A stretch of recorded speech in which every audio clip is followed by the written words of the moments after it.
കർത്താവായ യേശുക്രിസ്തുവിന്റെ ധന്യമുള്ള നാമത്തിൽ ഈ ഫ്രൈഡേ മന്ന ശുശ്രൂഷയിലേക്ക് കടന്നു വന്നിരിക്കുന്ന എന്റെ മാന്യ ശ്രോതാക്കൾക്ക് ഒരു പ്രാവശ്യം കൂടെ എന്റെ ഹൃദയംഗമായ സ്നേഹവന്ദനങ്ങളെ അറിയിക്കുന്നു. വീണ്ടും നമുക്ക് ഒരുമിച്ച ദൈവസന്നിധിയിലായിരിക്കുവാൻ ദൈവമൊരുക്കിയ ധന്യമായ നിമിഷങ്ങളെ ഓർത്തുകൊണ്ട് ദൈവത്തെ നമുക്ക് മഹത്വപ്പെടുത്താം. 2024 അവസാന മണിക്കൂറുകളിലേക്ക് നമ്മൾ കടന്നു വന്നിരിക്കുമ്പോൾ, പുറകോട്ട് തിരിഞ്ഞു നോക്കുമ്പോൾ ദൈവം എത്രമാത്രം നമ്മളെ പരിപാലിച്ചു, സൂക്ഷിച്ചു.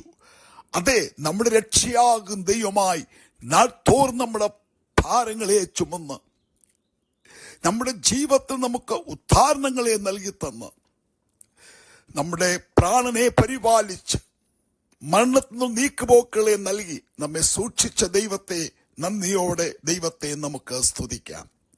121 സങ്കീർത്തനത്തിന്റെ 3 വാക്യത്തിൽ നമ്മെ കാക്കുന്ന ഒരു ദൈവം, നമ്മെ പരിപാലിക്കുന്ന ഒരു ദൈവം, രാവിലും പകലിലും നമ്മളെ താങ്ങുന്ന ദൈവം. അതെ പ്രിയരെ, കഴിഞ്ഞ ദിനങ്ങളിലേക്ക് മാസങ്ങളിലേക്ക് പിന്തിരിഞ്ഞു നോക്കുമ്പോൾ എവിടെയെല്ലാം ദൈവം നമ്മളെ കാത്തു, സൂക്ഷിച്ചു, പരിപാലിച്ചു, ദൈവത്തിന്റെ കരുതലിനെയും കാവലുകളെയും ഓർത്ത് നന്ദിയോടെ ദൈവത്തെ നമുക്ക് മഹത്വപ്പെടുത്താം. എത്ര സന്തോഷകരമായ വചനമാണ്! നമ്മെ കാക്കുന്ന, നമ്മെ സൂക്ഷിക്കുന്ന ദൈവം, നമ്മെ കാക്കുന്ന ദൈവം, അവൻ മയങ്ങുന്നില്ല, ഉറങ്ങുന്നില്ല എന്ന് നമുക്കിവിടെ കാണുവാനായിട്ട് കഴിയുന്നുണ്ട്. നാം ഉറങ്ങിയപ്പോഴും നാം മയങ്ങിയപ്പോഴും ഉറങ്ങാതെ മയങ്ങാതെ നമ്മെയും നമുക്കുള്ളതിനെയും ദൈവം നമുക്ക് തന്ന എല്ലാ ആത്മീയ ഭൗതിക മേഖലകളെയും ദൈവം പരിപാലിച്ച ദൈവത്തിന്റെ വിശ്വസ്തകൾ എത്ര വലുതാണ്. 91 സങ്കീർത്തനത്തിന്റെ 11 വാക്യത്തിൽ പറയുന്നു, നിന്റെ എല്ലാ വഴികളിലും നിന്നെ കാക്കേണ്ടതിന്. നിന്റെ എല്ലാ വഴികളിലും, നമ്മുടെ ജീവിതത്തിന്റെ ദുർഘടമേളുകളിൽ, നമ്മുടെ ജീവിതത്തിന്റെ പ്രശ്നങ്ങളാകുന്ന മലകളിൽ, പ്രതിസന്ധികളിൽ, നമ്മുടെ എല്ലാ വഴികളിലും അവിടെ പറയുന്നു, നിന്നെ കാക്കേണ്ടതിന് അവൻ നിന്നെ കുറിച്ച് തന്റെ ദൂതന്മാരോട് കൽപ്പിക്കും. നമ്മളെ കാക്കേണ്ടതിന് ദൂതന്മാരോട് കൽപ്പിച്ചു.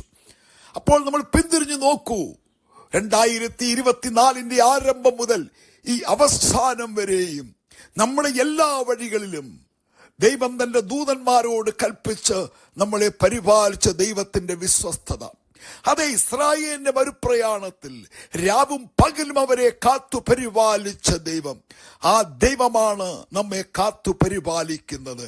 സൂര്യന്റെ ദോഷമോ ചന്ദ്രന്റെ ദോഷമോ നമുക്ക് ഭവിക്കാതെ, ഒരു ദോഷവും നമുക്ക് ഭവിക്കാതെ നമ്മെ പരിപാലിക്കുന്ന ദൈവത്തിന്റെ വിശ്വസ്തകളെ ഓർത്തുകൊണ്ട് ദൈവത്തെ നമുക്ക് മഹത്വപ്പെടുത്താം.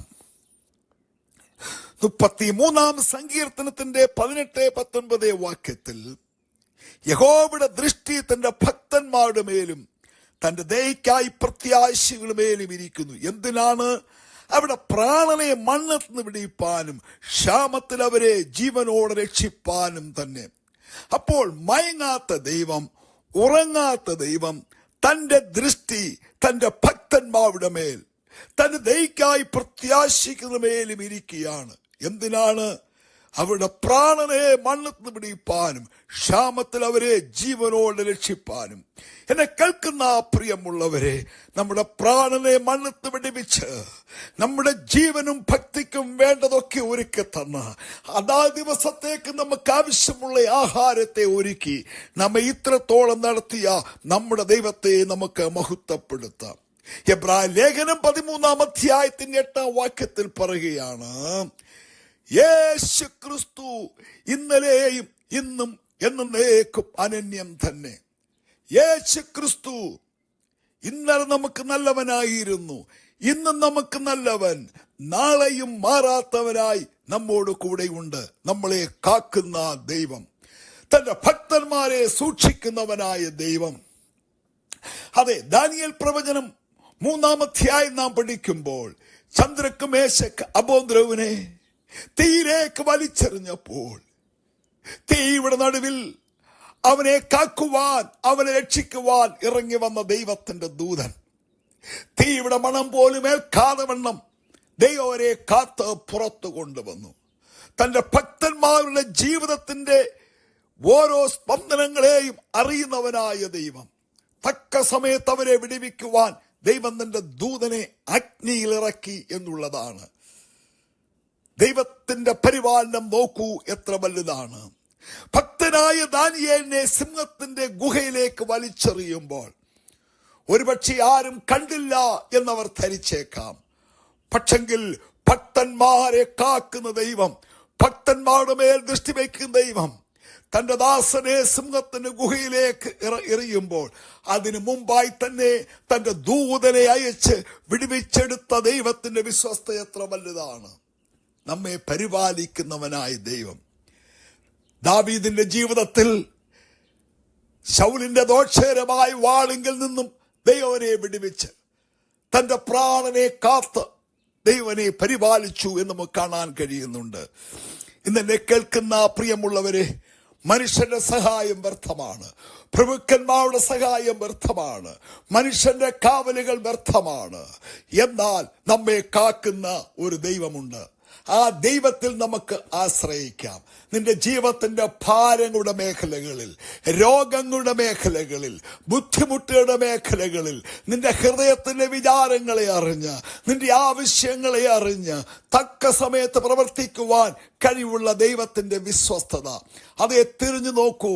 2024 വർഷത്തിന്റെ ആരംഭം മുതൽ ഈ കഴിഞ്ഞ നാളിലൊക്കെയും ദൈവം കാത്തില്ലേ, ദൈവം പരിപാലിച്ചില്ലേ, ദൈവം നടത്തിയില്ലേ, ദൈവം സൂക്ഷിച്ചില്ലേ?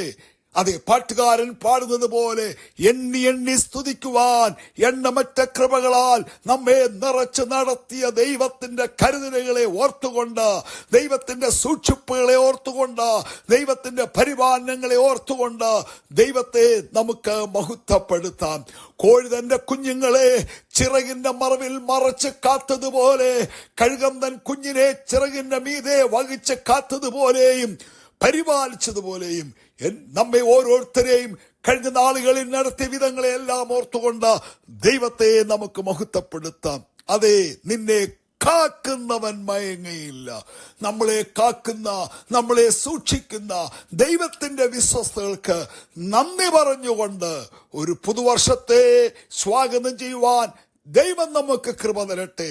ഞാൻ നിങ്ങൾക്ക് വേണ്ടി ഒരു വാക്ക് പ്രാർത്ഥിക്കട്ടെ. പരിശുദ്ധ പിതാവേ, അവിടുന്ന് ഞങ്ങളെ കാത്തു സൂക്ഷിച്ചല്ലോ. കഴിഞ്ഞ ഒരു വർഷക്കാലം ഞങ്ങളെ അത്ഭുതകരമായി നടത്തിയല്ലോ. പിന്തിരിഞ്ഞു നോക്കുമ്പോൾ എവിടെയെല്ലാം ദൈവം ഞങ്ങളെ സഹായിച്ചു. ഞങ്ങൾക്ക് വേണ്ടി ചെങ്കടലിനെ ശാസിച്ചു, യോർദാനെ വിഭാഗിച്ചു തന്നു, മാറയെ മധുരമാക്കി തന്നു, ഞങ്ങളുടെ പ്രാണനെ സൂക്ഷിച്ചു. അങ്ങയുടെ വിശ്വസ്തകൾക്കായി നന്ദി പറയുന്നു. എന്റെ കേൾവിക്കാരെ അനുഗ്രഹിക്കണമേ, പുതുബലത്താൽ നിറയ്ക്കണമേ. നിന്റെ നാമത്തിൽ അനുഗ്രഹിച്ചു പ്രാർത്ഥിക്കുന്നു, യേശു കർത്താവിന്റെ ധന്യമുള്ള നാമത്തിൽ തന്നെ, ആമേൻ. കർത്താവ് ചെറിയ വചനങ്ങളാൽ നമ്മളെ എല്ലാവരെയും അനുഗ്രഹിക്കട്ടെ. സ്നേഹത്തോടെ കത്തുസൂക്ഷയിൽ പാസ്റ്റർ കെ സാമുവേൽ.